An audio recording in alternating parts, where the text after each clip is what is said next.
Well, hi, hello, and welcome to the channel. Welcome here to Crit Award nominated Roll D5. Oh my We are God. so happy to be back.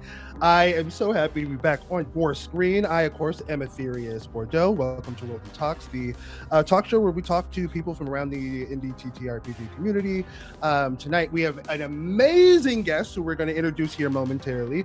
But before we do, as I am joined every episode by this beautiful ninja on your screen, none other Oh my than God. Brother Queon. Brother Queon, give it up. Oh my God. Oh my God. Hi, everybody. I'm Queon. I go by Brother Queon across all the internets. I am so happy to be here, not just with Aetherius this time, but I'm also here with Jenel, aka Boss Jellybean. Oh my God. Boss Jelly Queen. We're gonna be talking about all things Safe Mode Disabled and all things Jenel as well. So don't think you're getting off this hook. Oh yeah. Great. Just bust out the interrogation light, like, where are the bodies? But no, welcome. Thank you for having me. Oh my God! Sorry, my smart home just turned my lights on when I screamed, "Where are the bodies?" Did you see that? Hold on, are we being invaded? What's going on? What's going on? Okay, hold on one second. I'm gonna. Oh, they muted so they can talk to their FBI agent. Okay. Yeah. Okay. All right. Cool. So, Aetherius is a Fed confirmed. This intro is already off the rails. I'm gonna bring us back in. This effervescent face we have. No, I know we did. That's why I'm getting us back. Actually, it was the Feds, to be honest. But Jenel, welcome. We're so happy to have you. You've been on Roll D5 before, and I'm sure many of our audience know you. Yeah. But to those who don't, would you introduce yourself to the audience and then tell us a little bit? Well, you know what? We'll save the second part. You introduce yourself, and then we'll ask you about a certain project that you're here to discuss this evening. Okay, hi everybody. I am Jenel, or Boss Jellybean all over the interwebs. I am a TTRPG producer, actual play performer, author, designer. Yeah, pretty much anything creative in the TTRPG space you can do. I've tried it except for music and dice. So that's me. Multi-hyphenate. We're gonna get to those dice in a second, by the way. Oh no! Because don't think I forgot what happened at Gen Con. I don't know either, audience, but we're gonna find out. Here. I hope my gay dice are treating you well, Jenel. They are. They roll really well. I bet they do. And they're homosexual. Yes. We got dice to y'all. I can't wait to get into these gay dice as well and their homosexual choices. But before we do that, Jenel, I do want to talk to you in particular about a certain little project, a certain little thing that's been floating around the internet and that has been wildly successful. Tell the Roll D5 family, what is Safe Mode Disabled? So Safe Mode Disabled is a video game isekai TTRPG. What that means is you have characters that are in a real world and they have avatars in a virtual world. And it is about traveling between those two worlds and being able to tell a story through both, whether they are worlds that become combined or if they stay separate and you're jumping between them. It is kind of in the same breath as The Matrix, Ready Player One, Dot Hack Sign, stories like that. And it is rooted in a Powered by the Apocalypse-esque system. And yeah, it's just a easy pick up and play thing that you can do. And so this existed before, but the success that happened recently, the cause for the occasion of busting out the t-shirt and confetti cannons was a successful Kickstarter. Can you tell us I want to frame that up, that you got the community support pretty quickly too, if I remember correctly. Yeah, we were fully funded in 20 hours, which was nuts. Wow. I went to sleep and we were at, I think, 80%. And as a joke, I wrote online, wouldn't it be cool to wake up to 100%? And I woke up in the morning and I was getting ready to have a meeting with my marketing team, who are Taylor and Gloria. And before I even jumped on, I had a million messages from Gloria saying that we had hit 100%, and they called me and told me, and I literally fell out of my chair crying. I believe Gloria posted some pictures of it, and yeah, that it was they did. nuts. That they did. Oh, I should have brought the evidence. Dang. It's so bad. It's like me like in That's pajamas with like my hair like beautiful. half cocked, like crying. It's bad.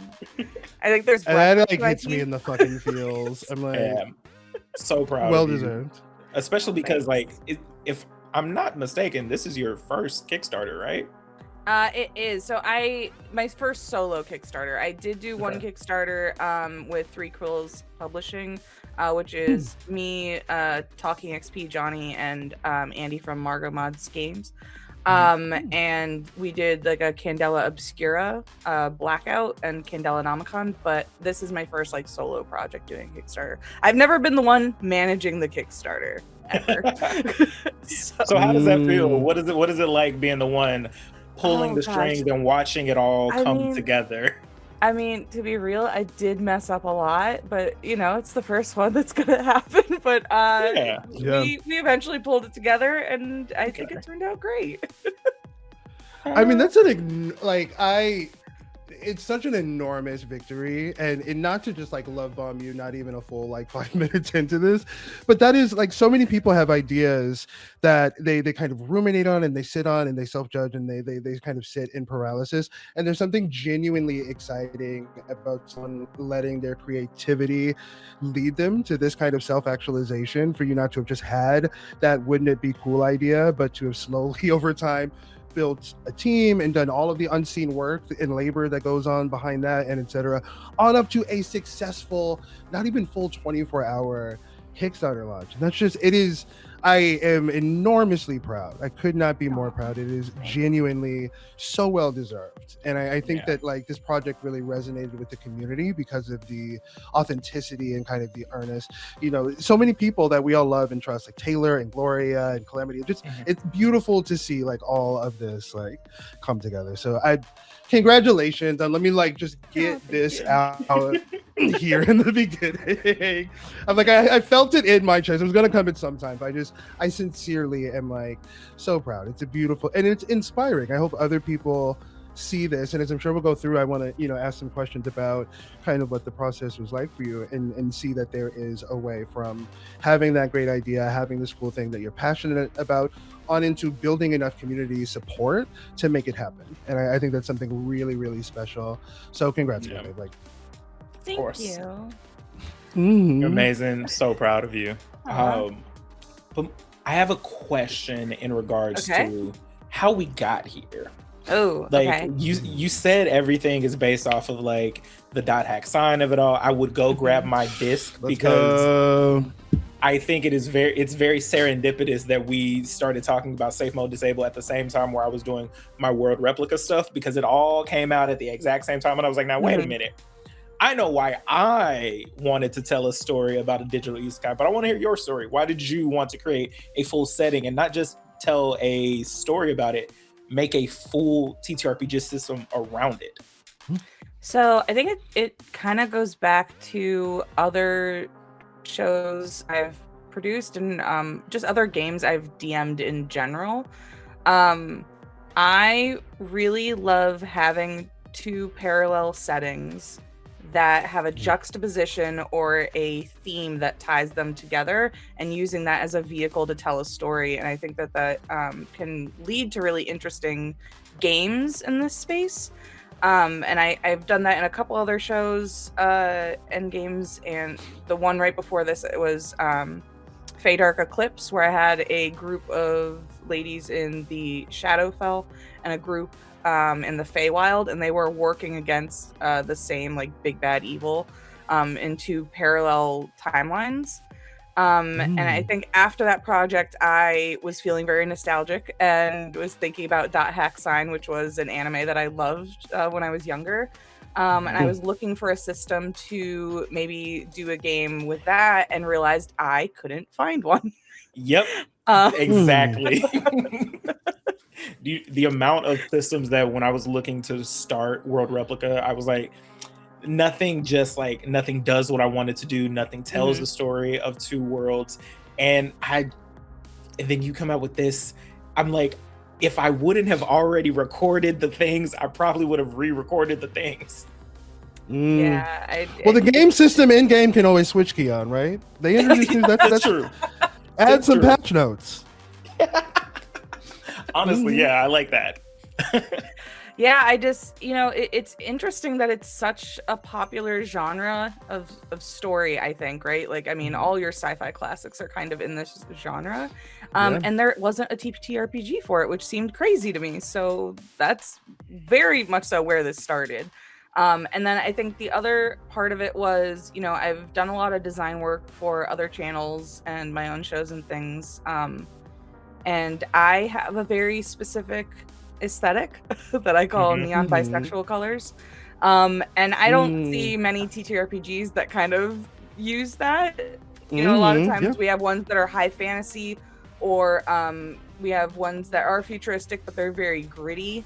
And so or I sterile, wanted to, so I wanted to make something that was very bright, very in your face, and wanted to just add a new aesthetic to the TTRPG community, basically. I think that's you definitely, it's gorgeous. All of the art for it, all of the assets, and it's all like very much. It feels so cohesive between all of the parts. But both you and Queon just touched on something that I really want to put a finger on. And I luckily around the same time that the two of you were both producing shows about isekais, or both producing projects about isekais, you asked me to like be in both of these. And so I learned in real time that, first of all, I was not the only human being on the planet that not only like remembered dot hack sign, but like holds it as a beloved anime, right? Like holds it as like a point of reference on up until. And so on the genre of isekai in particular, one of the things that stands out is that it often is trying to say something about the real world in particular, right? Like our characters are leaving this real world behind and they're going to this fantastical world. You can even argue like the Wizard of Oz is kind of an isekai to an extent. Oh yeah, absolutely. Sorry, I had to go grab it because we keep referencing it. If you do not know what that time is, here we go. So I was genuinely worried for a minute. Yes. It holds up. Hell yeah. It's so, the soundtrack though, the soundtrack for that show, so good. So if you are not like a dot hack pilled like millennial, like every face that you see on the screen, dot hack sign was the anime portion of this cross-media project that happened in the mid-2000s, where they released a quadrilogy of games that were on the PS2 that were offline games that simulated the MMO where the isekai was happening. So you as a single player would play through like the MMO in the games, and then the show, which I think it was on Cartoon Network if memory serves, was a direct companion to that. Absolutely. And it told the same story in really interesting ways, and a cross-media kind of approach that I don't, it's my earliest kind of and one of the most successful examples of that, like having lived it. And I have a cross-media question eventually, because there's a little dab of that in Safe Mode Disabled. But my question to you, Jenel, you made it for us to be able to go back and forth between these worlds and these kind of layered stories. So tell us about choosing that dynamic intentionally, and what does that do for not just gameplay necessarily, although bring mechanics if you like, but more broadly for the stories that you tell. You said you like telling stories that kind of have dual sides, and Safe or Disabled, walk us through your thinking in that. So I built this in a way that you can kind of choose if you want to have those two worlds as separate and bounce between them, or if you want them to start to collide into each other, because I think both options are very interesting. But yeah, the idea from it, like I said, popular media definitely inspired a lot of it. A big inspo was also Tron. And I think that, when I went into making it, it was important to be able to give everybody both options. And the mechanics kind of help you along with doing that, right? So you have two different playbooks, and each one has its own stats, but in some aspects, I mean, mostly you're going to be using the stats for the avatar role in the digital world, and for the IRL character, you're going to be using those in the real world. But there are some times where that, is gonna change and flip. Like if you're in the video game world and you're making like an observation check, you're going to be using your your stats from the real world. And the reasoning for that is I'm still using the eyes on my face to look around, right? Yeah. Got it. So, you know, besides having these cross-dimensional moves, which you can use in each world, and then having moves that are very specific to their like home world, I just was trying to make a system where you had options for storytelling and you didn't feel railroaded to do a specific thing. Love that. That's super interesting. As somebody who has had the pleasure of running Safe Mode Disabled for a couple different tables at Gen Con last year, I think everybody who got their ability to touch the game and everything, what they liked the most was the cross-dimensional part of it, for the simple fact that they were able to use, because it just makes sense, because it's like this is who you are outside and this is who you are inside, but they all come together to make one cohesive being. Or I had somebody who was playing that they were having like an identity crisis as well, because they really wanted to be a part of the video game, but they had their morals of what was happening outside. So it's such a beautiful story that you can tell just by having the of two worlds portion. And I love the way that you put this together with the moves, with the character sheets, and everything that you put into this. Thank you. Chef's kiss. Another thing that is in the game book, because besides just building this system to tell these stories, I also wanted to kind of put down my brain and how it works for building dual settings to begin with. So there's actually a full section in the book that is a paired setting frame, where it like teaches you how to build two individual settings and how to tie them together. And we're actually collaborating with, I think we're up to 11 different collaborators in the TTRPG space who are using that actual frame that is going to be published in the book, and they are making their own paired settings, and those are going to be the settings that are also included in the book. So the book is going to have like these pre-made ones that are made by your favorite TTRPG influencers, and then we also are giving you the tools to make your own. So that was a really important part for me to have in this book.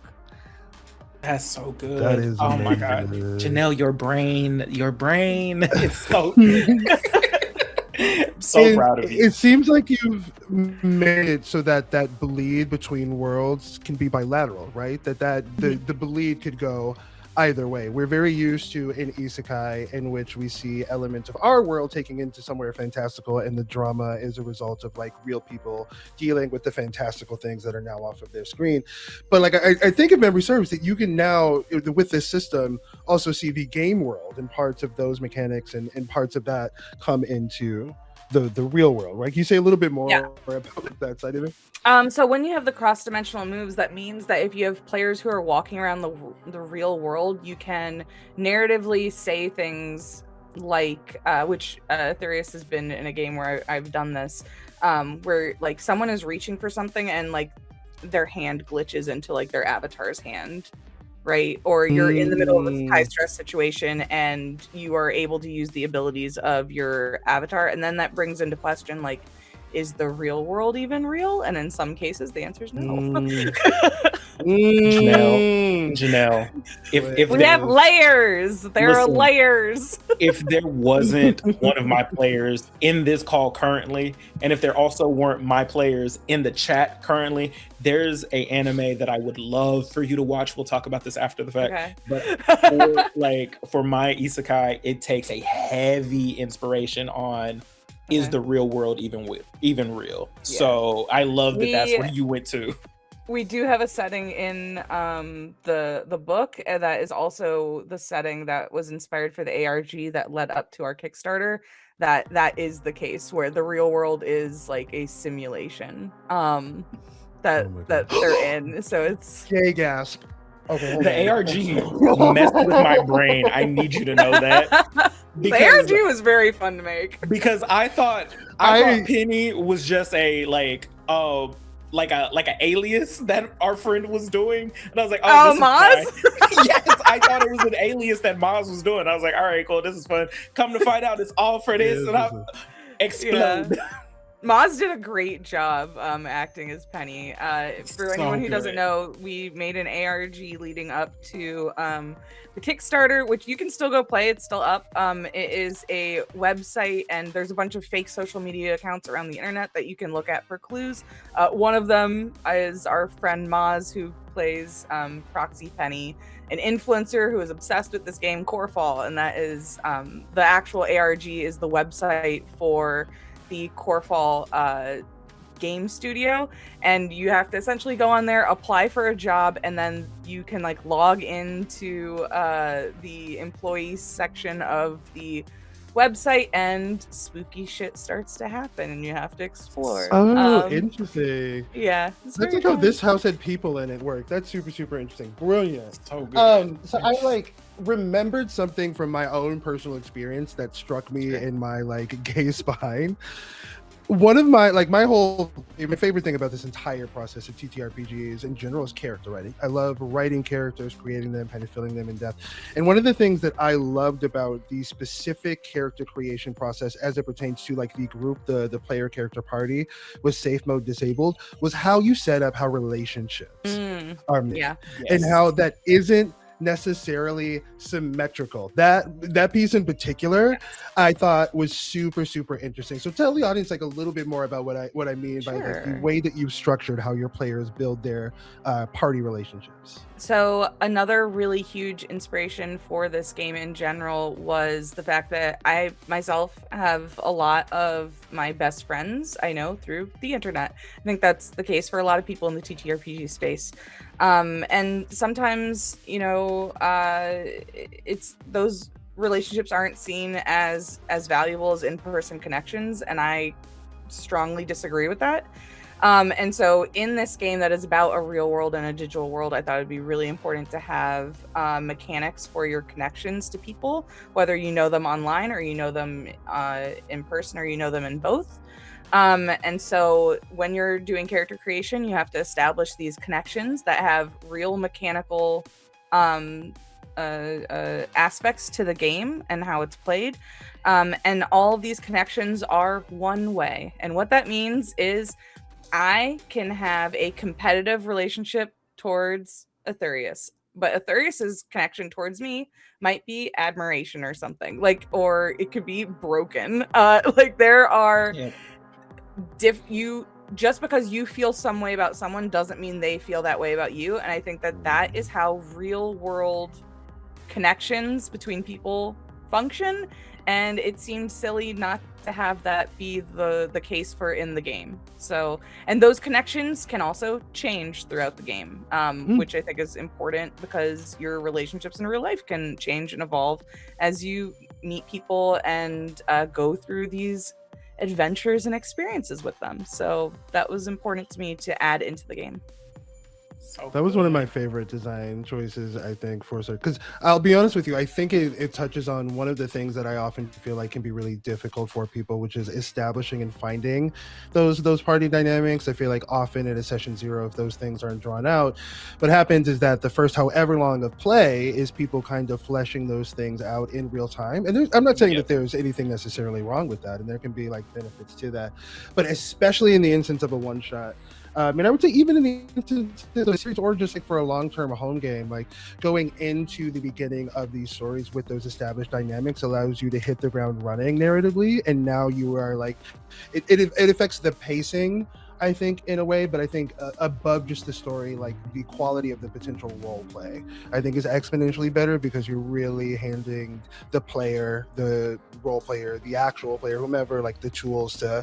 So that's one thing. If we have any like other like game designers in the chat, I love that. Like do more of that. The more that you make your players have those kind of fleshed out relationships beforehand, the better in my mind. So I think that was a really like I think intuitive design choice. A lot of systems give you like those background questions, but I don't know many others that have actual mechanics tied to your player connections. And I think that the whole point of having rules and mechanics is to aid the role play and give you a direction for the role play. So when you have stakes tied to it, it's important. Yeah, 100%. You just went to church. That is like that is every opinion I've ever had, every take, like from scalding to frigid, could be summed up in what you just said there. It's that's what they're for, right? Like, and I'm not gonna like hate on the math games. If you like a little crunchy crunch, if you like a little dice roll, if you like a little protractor and ruler on your table, do you. But personally, I look at this as a collaborative storytelling medium before anything else that has like randomized elements, right? That has RNG in the same way that like a traditional game that I would have. It's the math is happening differently, or the mechanics. So interesting. See, the portion of it that I enjoy is a little bit of the math clunky and all of that stuff. And I think that goes into like how you've built out your classes, because each class is so unique in this book, and that every single one is like, there's no two that feel like they overlap. Like, I think you have a healer specifically. It's called the healer class. Yes. And one of the players at Gen Con was like, "Oh, I could actually I can do this and do it well." And I was like, "Yeah." So it's like, it's really nice that you put like such effort and energy into creating these things. So I would like to know, what is your favorite class that you've made, or have we seen it yet? So I will say, when it comes to the avatar roles, I think my favorite class is probably the summoner class, which allows you to summon creatures. And there is a stretch goal on the Kickstarter, that if we hit it, I'm going to add 12 classes to the summons of the summoner class, so that you could make digital worlds like Digimon, Persona, Pokemon. Yeah. So just that would even be its own like subset. Hey, this is a special request from Queon specifically. Hey, there has been a Digimon AP that I have been holding to my chest for a long time, and that I have been waiting for a system to drop and do the things. This is the one. Please, I beg, get us to this stretch goal so I can give y'all the content. To the camera. I beg. I'm begging. I'm pleading. I'm on my knees. So that's my favorite of the avatar roles. The other side, actually, my favorite one for the IRL archetypes, we just hit the stretch goal for, which is the group parent. And the way that works is the group parent is basically a healer for the IRL archetypes. But here, I can pull up the moves so that you guys can hear those for the group parent, because they're very fun. Yeah, give us the flavor. 1 second. So the move titles for the group parent are "I told you so," "Unconditional," "Use your words," and "Attitude adjustment." So the way that IRL archetype works is, if you do something and it has a negative outcome, the group parent can use "I told you so" and allow you to take back the action, as if they were telling you a warning of "don't do this because XYZ." So you get to like rewind it. Oh, I love that. That's again letting the like mechanic flesh out the story. That is phenomenal. And then Unconditional is a healing move that allows you to give part of your health points to somebody else. Use your words allows you to use an additional move on your turn. An attitude adjustment is to change an NPC from hostile to non-hostile. So they're very like, it's a healer, but it's also just a support in general. But yeah. So good. I love that. I'm reflecting on something you said earlier about how the friendships that you made online, and kind of what the common misconception about friendships made over the internet can be about like their depth or variety, and how that kind of like was one of the catalysts for making this system. Because as I think about it, you really put that's kind of at the conflict of every single character, because you've made both the IRL and URL side, right? And it's just an interesting thing to look at, like, how does this character behave in person and how do they behave online? And the dramatic irony of making those two things, like there's a lot that I feel like you could chew in there, but it's just interesting because at the center of safe mode disabled is kind of looking at like how we cohort ourselves on the internet, in game and out of game. It's very centered around identity and representation, and how you feel about yourself and what parts of yourself you want to show others, and that's why connections were really important to it. That's why having two very separate playbooks was really important to it. All of it is kind of rooted in this self-exploration in a really fun cyberpunk-esque adventure. So yeah, I love that. And we need more modern TTRPG settings. I'm just going to say that. If I have to go to another tavern, I will burn down every building in the 5 minutes. So. Oh, you will? Is that what the... Okay, I'll remember that. JK Twitch! I will send you to a tavern next session. Don't worry. Hey, I will send you to the most stereotypical I keep forgetting you run a table that I'm sitting at now. Yeah. I gotta, just giving fodder. You might want to keep it cute. Yeah, I'm just gonna get like threatening messages on Discord that you guys can't see, and I'm willing to swallow that for you all. Oh, no such thing. Just for you, Jenna. Hey. He just sent me a picture of a gun with no context. It's crazy. That might have happened. Anyway, so completely. This is just for the world at large. Stories are very intricate to what we do here. We're all storytellers. That's all what we are about right now, right? So Jenel, I have a question for you. What do the names Maggie, Stanton, and Jimena mean to you? I just am asking because if you we just talked about this on Threads the other day. You showed me your full collection of these books. I just want to know, how has the Daughters of the Moon series affected the way you tell stories? Because nobody I have ever met has ever. Yes, I am. Oh gosh, absolutely, I am. This is going to be a completely separate tirade. So I will die on the hill that Stanton is the first shadow daddy ever. I think we can all agree. Because because he is. Gosh, for everybody at home who has no idea what on earth we're talking about, there is this book series called The Daughters of the Moon that it is my aesthetic. It is what influenced my aesthetic 100%. Yes. It's dark backgrounds with these moody Euphoria-esque women in neon bisexual colors. Right. You're so right. They are very. I didn't even think about that. It is Euphoria coded. Oh my god! Because I think it's Titania's. I think her book is very. Oh my god! Okay. Yeah. Even Maggie's is like that.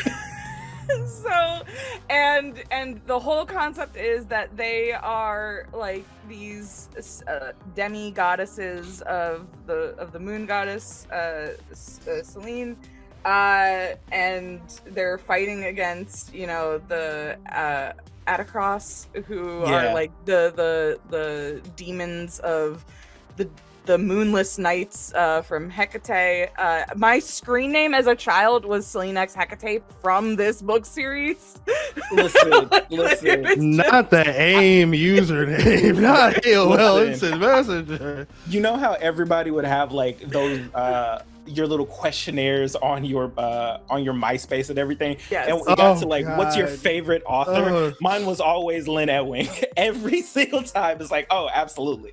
Because I don't know the way. Yeah, I've never met anyone else in my adult life who read these books. Me neither. But it also makes they were sense so because good. It's like they were formative. But it makes sense for because I also see that you love the aesthetics even to this day. Yes. And I do think that does play into how we tell stories. Because look at this background. This all I got cat ears on right now. Come on, please. So yeah. I really do think that just the way that those stories were created, I think that they play a very big way in how we tell stories now. And it's sweet and kind to find somebody else who understands it. Because I've I was the one kid on the bus reading them damn books, and nobody was like, what's this? You wouldn't get it. You gotta be there, babe. So I really tried to get appreciate so that many somebody other of my friends when I was younger to read these books, and no one would fucking touch them. This is so cathartic right now. It's so good. Do you want to make the pitch? I feel like make the pitch. It's like, great. tell the chat why they should. It is you know, like I feel like buy I it from an summed it indie up. bookstore though. It's Euphoria, but it's Euphoria with magic and Greek mythology and a shadow daddy. Like that's what it is. Also, weren't they like in LA?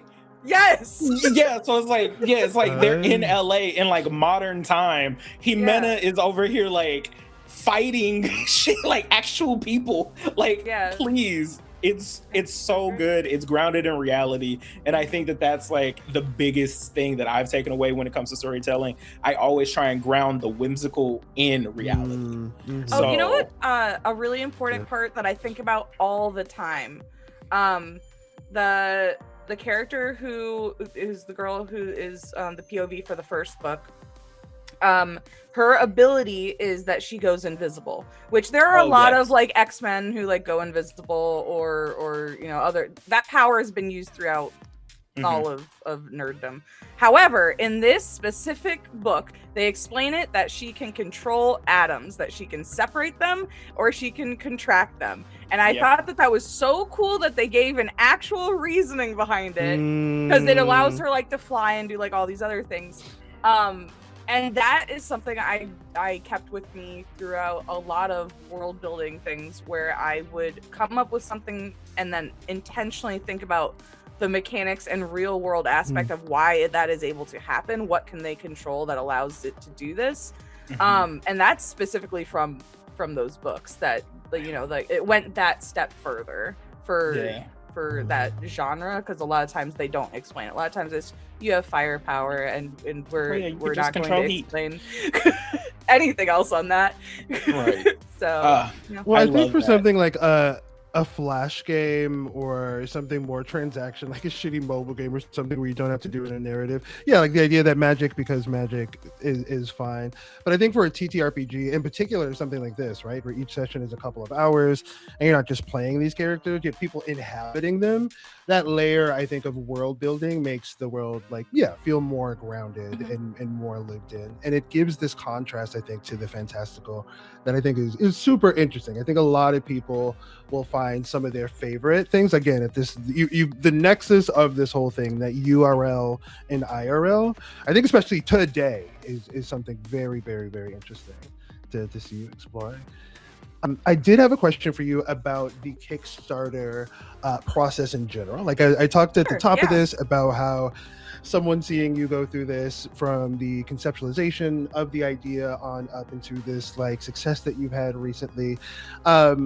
If you could say something to the Jenel that ever hesitated, if you ever hesitated, right? But like, if you could say something to the version of you before you began this process, and if also there's anything you would say to those who are sitting in the audience who have an idea, who are sitting on a supplement or a card game or a board game or anything that they're moving forward with, as someone who just had this type of success, what would you say to yourself and what would you say to them?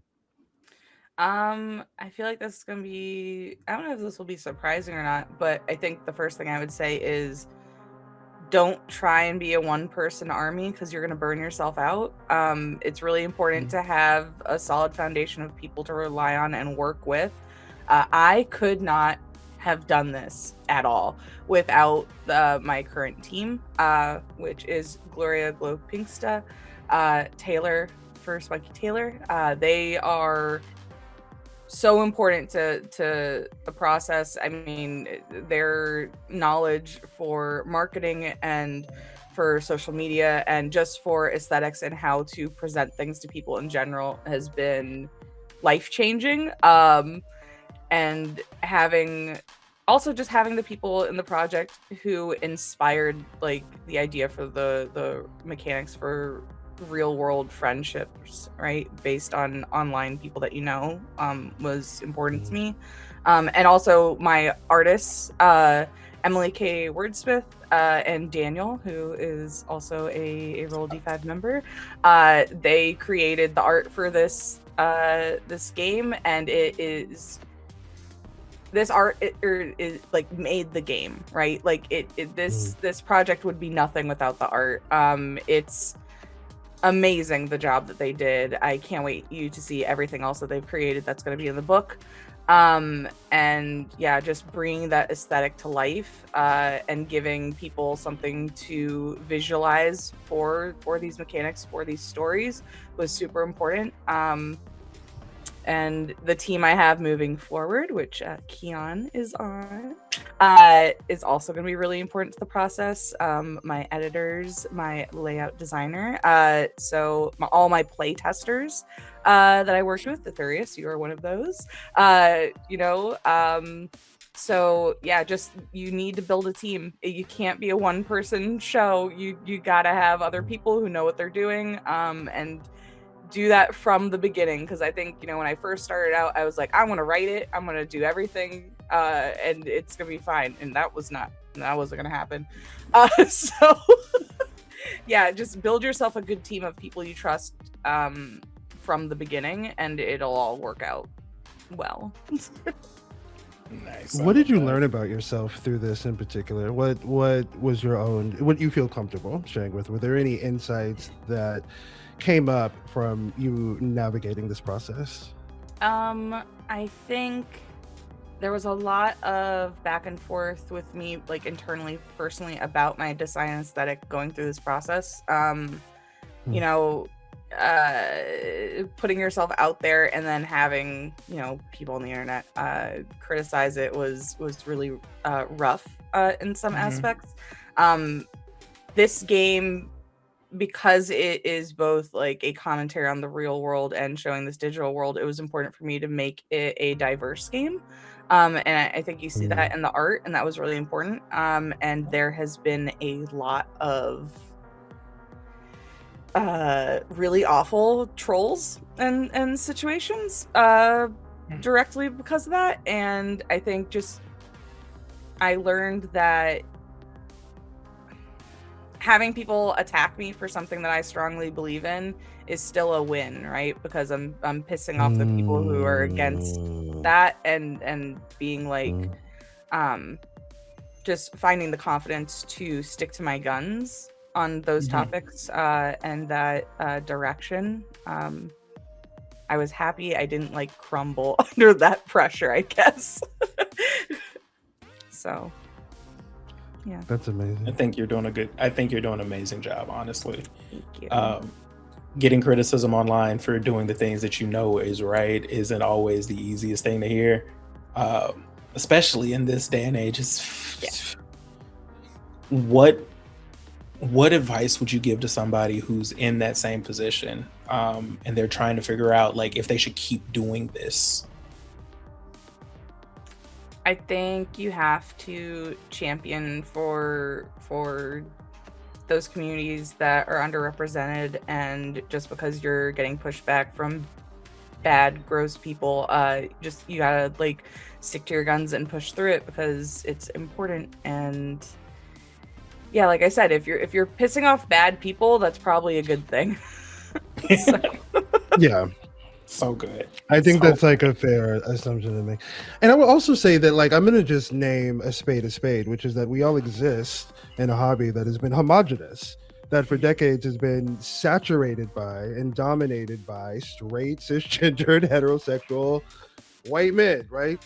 And I think that, like, it has been difficult for women, for people of color, for LGBTQ plus people to be able to just exist in this space, as evidenced by your art, which is just being at a place at a time, just having an actual representation.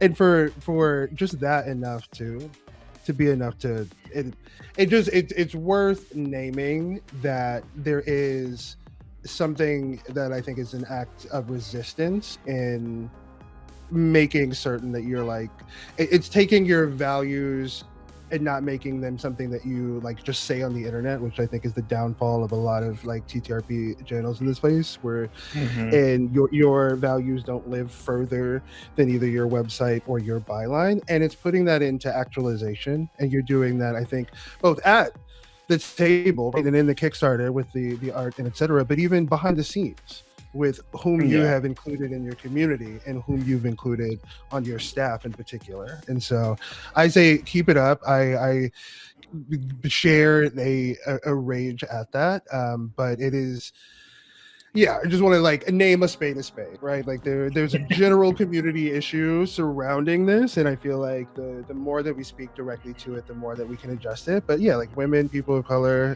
gay people have not historically had seats at the table, and so now that we have built our own tables, these motherfuckers have the caucasity, the audacity to say some shit about it. Like, mind your business. Is my 2 cents. I'm sorry. I agree. No, you're doing great, baby. So we got a little heavy. We got a little hot in the seat, right? Honestly, I really just want to know, like, when it came to creating Safe Mode Disabled, when did you sit back and be like, okay, cool, I'm doing the right thing? Like, this is the thing that I'm like, this is exactly what was the domino that fell into place for you?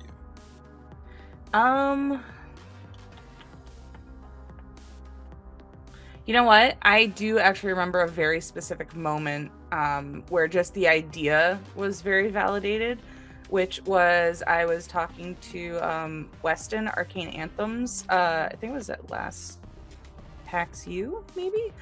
And we were sitting down, and it was very beginning stages of me just like having this idea, and like I kind of like pitched it and was like, do you think this is a good idea? And he was like, yeah, like I think that's a great idea, and like was excited about it. And I think that actually was one of the moments for me where I was like, okay, so this isn't just like a crazy idea that I had. Like there is probably a market for it. Like I think the space that I've identified that is open in the TTRPG for this specific system does exist, and people seem to genuinely respond well to it. So I think like that was a validating moment for me. And then just like bringing it up to other people to play one shots and to play test the game. And I didn't find a single person who wasn't interested, which there are plenty of other APs that I have run, plenty of other games that I have GM'd and set up. And there's always one or two people who are like, oh, like that sounds cool, but like, I don't know that it's for me. With that's not been the case. Every single person I've approached for this has been so into the idea. And so that was really validating,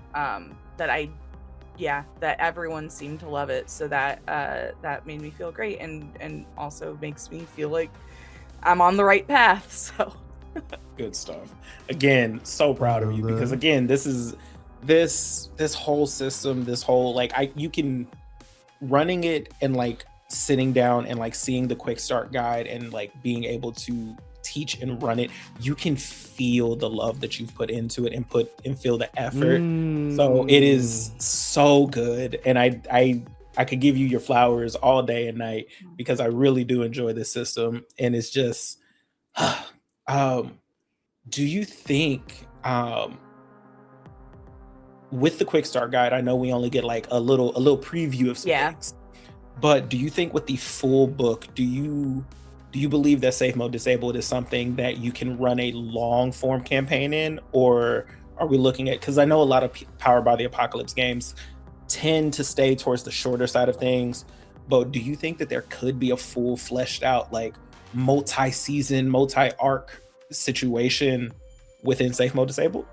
So that is the goal, is to make this a system that can function both as your one shot, your mini campaign, but can be a full multi-year campaign as well. That is important to me, because there are plenty of people who have played MMOs with the same character for multiple years, and you want to be able to represent that in a game like this. So that is something that I believe is still kind of in playtest, and we're kind of trying to figure out how the leveling up system is going to be solidified and perfected to make it feel like you have this character evolving in this world for a very long time.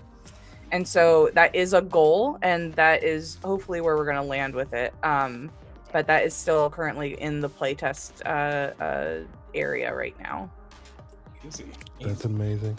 I love Jenel, that. I do have one last question for you, but before I ask that, I would love if you could run down, if you have it available and if you're ever ready, if you could run through what the next stretch goals are, so that if someone listened tonight, and they want to play this game, let's say they've bought the energy, they are on the train, they bought the ticket, they're reading their Kindle, they're sipping their Starbucks. Walk us through, like, if you support, these are the cool things that you could be adding to the safety. Yeah, absolutely. So our next specific stretch goal on the Kickstarter is going to unlock the shapeshifter avatar class and the min-maxer IRL archetype. And then our stretch goal after that is going to unlock two very fun subclasses, which are the avatar role of the Siren and the IRL class of the Troll. So interesting. We're probably gonna put like an asterisk on those in the book of get DM approval first, or GM approval first, because those are gonna be a little spicy. But then after that, we have a album already out that is the safe mode disabled music that was done by Chordcaster, and our stretch goal for 20,000 is the expanded soundtrack, which will be all loopable tracks that you can use for your campaigns, that will just be out and free to the public and everything. After that, we have a couple settings and adventure expansions. There is the expanded summoner class that I was talking about, which will give us 12 different classes for your actual summons in that class, so you can have a Oops All Summoners campaign. Then the stretch goals after that are the ones I'm probably most excited about, which are the expanded digital tools. Not everyone knows this, but my background is actually in app and interaction design within mobile devices. So I really want the ability to build, things like a quick character generator, an encounter generator, a platform to be able to have your character sheet and play via a mobile app. So I would love to be able to do those kinds of things. Then after that, we have like a full supported Foundry VTT. Another thing that would add to just the ability for everybody to play this game, our later stretch goals are about getting the book translated into multiple languages. Right now, the Quick Start Guide, launching soon, is going to be available in Spanish, which there's going to be something fun on Roll D5. I believe we're having an all Spanish table to celebrate that. I would love to be able... Yeah, hell yeah. I'm always so proud to be here on this channel. Roll D5, hell yeah. I'm getting words from our admin team that is absolutely happening. Be on the lookout for that very soon. So I would love to get the book fully translated into Spanish too. We also would like to see it in Portuguese, in French, and German and Japanese are the ones that we are looking at translating into if we can hit those stretch goals. And then our big ones are having a full safe mode disabled community platform and VTT with integrated forums. Because I'm a little coder and I would love to be able to make a crazy website for this. And the last one that we have is a in-studio actual play. I just produced Face in the Withering Wick, which was an in-studio production. And I would love to do a safe mode disabled. Wasn't that? Yeah, we got a couple of those. And I think we're up to 11. Not even nominated. I think award. Oh yeah, no, we won. As well. We've won. Award winning. Yeah. Let's put a pin in that. I gotta post the full list of that, but that has been crazy for my first ever web series awards season to just for us to be doing so well is nuts. Sweep. Started with we won the grant for the Tabletop Arts Fund, which very generously covered all of our entries into the audio fiction World Cup web series competitions. And yeah, it's been going great. So I would love to take those skills and put them towards a Safe Mode Disabled actual play in person, and very specifically on here it would be a 10 episode in studio actual play campaign. So we would love to do that. I've also been looking at getting digital models for when we go into the digital world to overlay over the players and things like that. So it would be real fun, real cool. But that is our biggest stretch goal. So those are the things that might happen. You can support today. I'm almost positive that we have the link where you can go and directly support whatever you feel comfortable doing. Help this amazing team, which we know from Jenel sharing today is both diverse in living its values, both in front of the scene and behind the scene, with the team and the community that is being built around it, which is a beautiful thing and something that we need to kind of better normalize.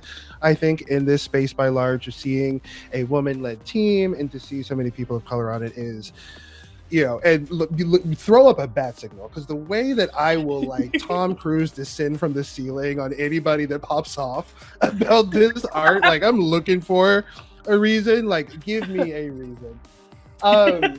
You're on notice that you know who you are, but I want to ask you one last question, and then I want to get it over to Queon for any questions he has in before closing us out. So you have done an amazing job of, I think, really giving people a three-dimensional understanding of what the system is behind just kind of the mechanics and the texture. And I think that speaks to the vision that you had, right, initially, and then that being something that you were able to bring across the finish line. So as much as you are willing to share it, and as much as you know, what is your next vision? What is the next thing after Safe Mode Disabled? What's so funny is that anytime I even remotely mention online in passing, like, oh, this project looks cool, Taylor and Gloria both jump on it and are like, Jenel, no. We're like, no, hurry, what I can't see. But we don't snitch on this channel. But there is Taylor's a project. Taylor, you don't just see kidding, this. Taylor. Yeah, Taylor, it. cover your ears, babe. Cover your ears. But there is another project that I have been working on that we're not going to be crazy focused on until after the Kickstarter and the book as well in production, which is called The Fathomwood, which Aetherius was actually part of the inspiration for The Fathomwood, because we played a game called The Voice in the Woods, which was one of the first things that we streamed together. I think it was the first thing that we streamed together. Yeah. That was amazing. That was so and good. I had such a fun time doing that, and I thought it was such a cool medium for storytelling that I put out a call, and we've gotten, I think, over 52 different creators who are all going to be doing these like one-on-one vignettes with me.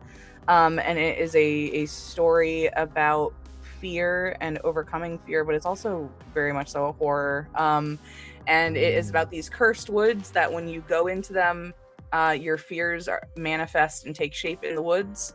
And so we start off with, it's a little scary. Someone goes in, they face their fears. But the problem is that with every additional game, all the fears that have already manifested in the woods are still there. So, by the end of this campaign, we're going to be in just an absolute hellscape in these woods. There's so many fears around the wood, and I'm not prepared. I'm so proud of you for that. I love that. You gonna explain why we're counting to 1,000 over there right now, or whenever, whatever that is. It's okay.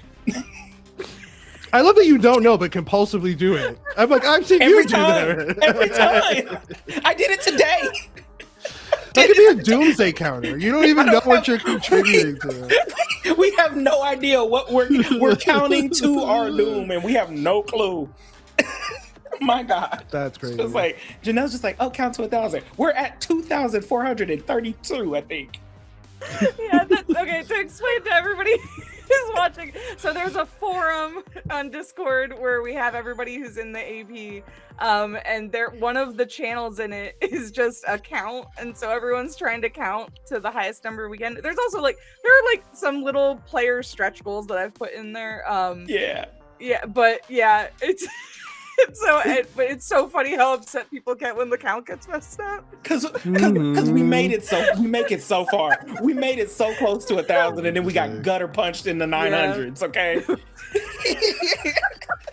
It is a really good concept, though. The idea that all the fears are retained that is chef's kiss.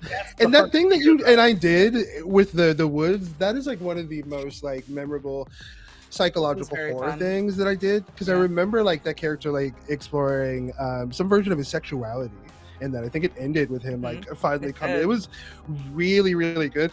But I remember distinctively that the prep for that was you sent me give me 5 fears. And I was like, oh shit, that was no other context. That was the whole prep. I was like, let's go. I'm gonna do this dead ass. I'm gonna throw. Go. And it was beautiful. It was really, really good. So Fathom, we had folks, keep an eye out for that. It went we had some classic fears, and then at one point there was a Clockwork Orange scene, and then it got real emotional at the end. It was good. It was fun. One time I love when someone's willing to go there. I love a good scene partner. I've had the honor of sitting at a table with both of these folks on screen, and they both as scene partners are willing to go there with verbal italices, and especially with horror, right? And I think that works so well because we did all that on the front end of but beautiful, gorgeous, love it. I am going to kick it on over to brother Queon, though, because hi, hello. I feel like I'm executive functioning so well. I'm kind of remembering so things occasionally. I'm sorry. I'm so proud of you, Pookie. Verbal hair time. So Jenel, before we end this lovely thing here, we do have a Patreon, and we've reached out to a good chunk of our Patreon supporters to get some questions from them. Surprisingly, you have kind of sniped every one of their questions on the way down. Okay. However, we are left with one. You kind of gave us one piece of advice on game developing and doing this Kickstarter, which was please have a team. Please do not try and do this by yourself. So can we get 2 more pieces of advice on game development specifically? Sure. So on game development, not just Kickstarter, is what you're saying? Not just Kickstarter. Okay. I think with just game development in general, personally, I go for a less is more approach. I like games that are easy to pick up and go with. So find a simple mechanic that you like, that you find enjoyable, that you think can be repeated multiple times and is not going to get boring, and then kind of use that as the building block for your system. I think that, and that can literally be anything. A great person I like to point out is Jordan, the creator of Good Soup. They made a game based around having a bowl of soup and pulling out letters from that soup. So literally you could use anything as a game mechanic, as long as you have that foundation. And so that is your jumping off point. And yeah, I think so that's one. So number 2, have a strong point of view, not just for what your game is about, but I learned this recently about having a voice for the game in general, of how you want the game to be presented to people, which is something we're kind of working with the editors right now in Safe Mode Disabled, finding that voice.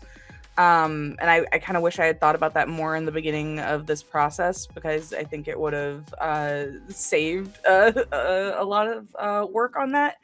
but I think that's important, and going forward, that's probably something we're going to be focusing on. I think a project that does a really good job of that is maybe Triangle Agency, how you go into that as like a manual for a crazy corporation, right? So having that voice, with our game, it's the fact that the avatar roles are all based on the roles you embody in an MMO, right? So that's why you have a healer, a DPS, a tank, a support. So it was focusing on what someone does mechanically in a video game, and then the IRL archetypes are really fun meta area of like looking at the nerd community and trying to put everyone into little archetypes. So they're all like the different kinds of nerds and stuff. So you have like your geek, your streamer, your completionist, the hipster, the hacker, the casual, even, which has like the casual has a move that is mash buttons. So you have like things like that. And so, having those very distinct ideas going into it helped focus and help the design process, because there was an idea of the voice behind it. Jenel, I could sit here and ask you questions and pick your brain all the time. We do have one more question from stream. Also, that last question, Shannon, I hope that helps out. This last question from And We're Rolling RPG. If you could be stuck in any world for the rest of time, what world would it be and why? 1 second, I gotta think. Because so many of my favorite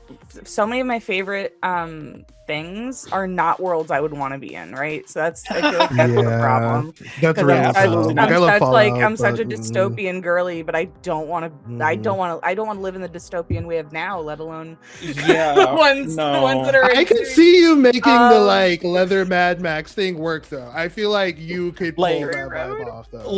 But that goes back to Janelle's cosplay of it all. I feel like they could pull off the Mad Max of it. I also think they could kill in Divergent. I think you would do some dangerous things in Divergent.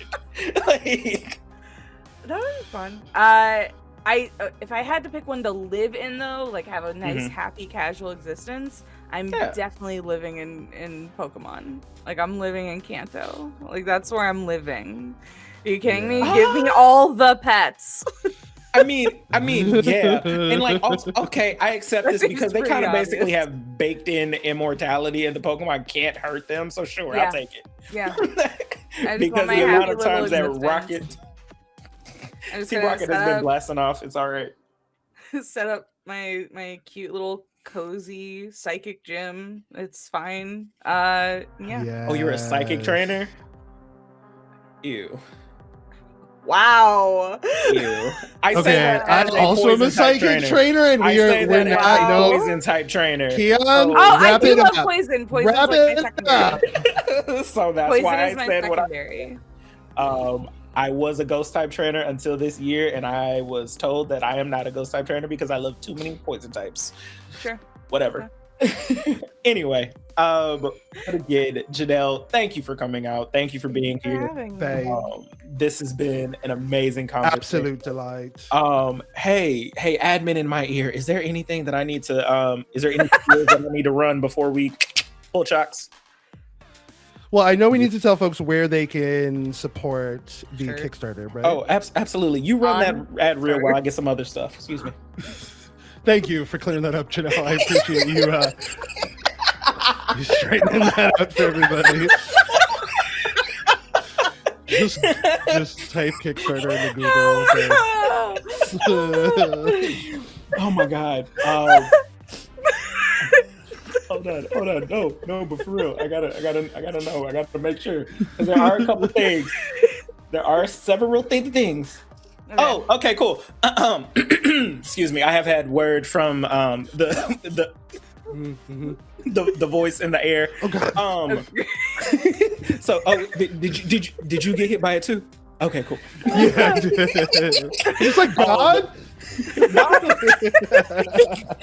All right, so again, before we say bye to Jenel, please go support the Kickstarter. Please, this is one of my favorite things that we have ever seen on this world. It is fantastic. Jenel is doing an amazing job. They have an amazing team, and I'm not saying that because I'm a part of the team. They were amazing before I got here. I am just so proud of what we've got going on. Also, hey, if you enjoy what we do over here at Roll D5, don't go too far. Come back in about like an hour, maybe 35, 45 minutes, because we're going to be doing Sooth Wardens. And that's going to be helmed by Silvia, Candace, and I believe Nazir? Oh my God, it's gonna be so great. Star-studded. Double feature so- tonight on Roll D5. Let's go. Right? Like we're doing all the things. We've got a couple more things coming out in May. We've got a tactics memoriam game helmed by Juli on the 21st of May. And let me make sure that there's one more thing, because I know that there's something else that I've been sent. That Safe Mode Disabled game that we were talking about that is going to be all Spanish speaking is going to be happening on May the 22nd, helmed by Danielle, who is also one of the artists for Safe Mode Disabled. So please come out again, like get all your Safe Mode Disabled going this month. Please support. Again, Jenel, thank you for everything. You're amazing. Never stop being great. You're amazing. Stop. No reverse. But outside of that, please be kind to everybody. Be kind to yourself. And with that, peace. See y'all next month. Bye. Call your mom. Drink your